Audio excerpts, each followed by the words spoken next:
whiny, and you're going to justify having an affair or at least looking elsewhere, and you don't want to admit that about yourself, so you won't have the damn discussion. Like, as soon as you know that you're flawed deeply, and if you're sexually frustrated, you're more likely to stray, well, then you can be afraid of yourself enough to overcome the fear to have the conversation. It's like, look, woman, if we don't make love 3 times a week, I'm so whiny and immature that I'm going to go to strip bars, and that doesn't work out well for our relationship. And, and she might say, well, why don't you grow the hell up? And, I'm so overworked. I have 50-hour-a-week work week because I'm a lawyer, and I have 3 small kids, and they're clamoring for my attention. And my goddamn husband is such a miserable wretch that he threatens me with, marital disintegration if I don't pull out another 4 hours a week to please him. It's like, fair enough. Those are 2 good arguments. And who the hell wants to have that discussion? But my sense is it's tyranny, slavery, or negotiation. And I've walked couples through this process many times. There's a part in chapter 3 where you talk about fear and you talk about the fog. And I wrote down a sentence that says that sometimes you're so afraid that you will not allow yourself to even know what you want. I think that's very common. It really hit me hard because sometimes I admit I'm afraid to even map out, even to really write down and map out what I want. But I don't know exactly. I tried to really drop down and figure out what the fear was. Like, why am I afraid? Like, I've had some trouble really figuring that out. Like, am I afraid that I'll have to then do it? Am I afraid that I'll then feel inadequate based upon what I really want and where I currently am? So I just wanted you to maybe expound on that a little bit and just kind of share, like, what did you think? Why do I get afraid to really admit to myself what I really want? If you know what you want, then you know when you're failing. If you don't allow yourself to know what you want, you can keep that foggy. If you don't set out the conditions for your success, then you can avoid your responsibility because, again, that's not clear. And the problem with wanting something is that in all probability, you're going to have to work for it. You're going to have to make sacrifices. And it's certainly possible that you want to avoid that. You might be afraid to make it clear because other people could deny it to you too, which is something I write about a fair bit in that chapter.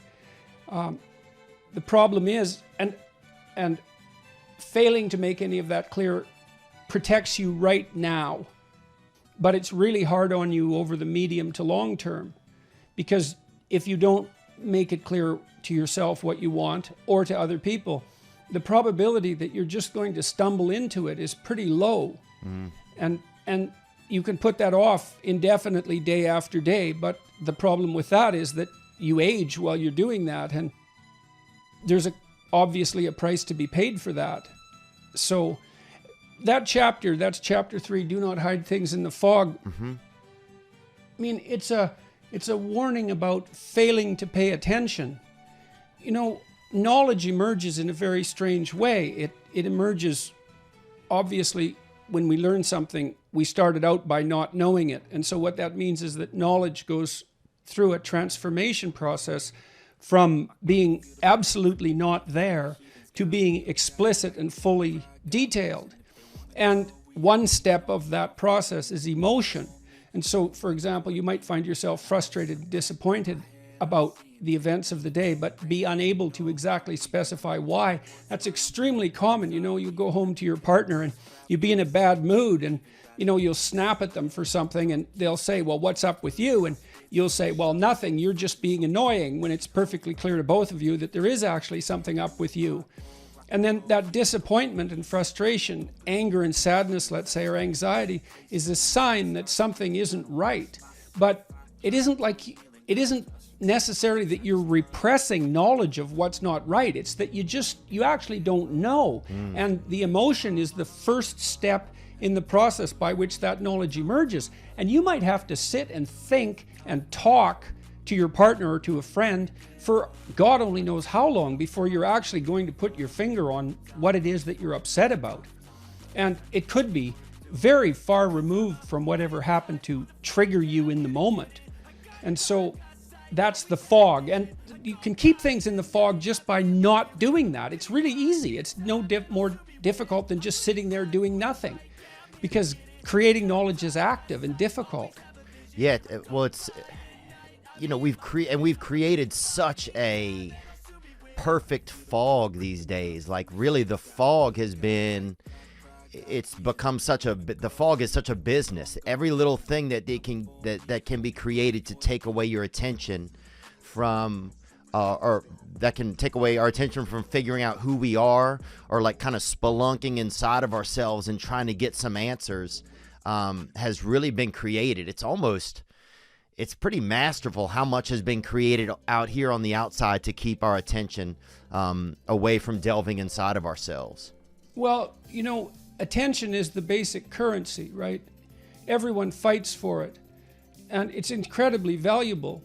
And it certainly is the case that it's also very tempting to turn your attention to things that grasp your short-term interest, rather than, say, pursuing the causes of negative emotion. That's a good example. And of course, we have massive corporations working night and day to continually attract our attention, and there's something sinister about that, obviously, but you can't exactly lay responsibility at their feet, because there's a tremendous overlap between educating people, informing them, and making them attend to you, and the lines between all of those things are very foggy, let's say, and difficult to lay out. It's certainly the case that one of the ways that you can keep yourself in a fog about yourself is through distraction with with anything in the external world. And obviously computer technology, cell phones, games, well, not negative in and of themselves, perhaps, are there at any moment to distract you. At any moment, the little things that are time consumers. Like, there's companies, there are businesses where that's their business, is to get your attention. Everything's trying to get our attention. Sometimes I worry that the forces that are out there that have started to, really create algorithms even on how to get our attention and how to keep it, that those forces are stronger than our human abilities to keep them away from us. Do you feel like that's true, or do you feel like that's just a fear? I really do believe that that's true. Look, as far as I can tell, we are teaching computers to read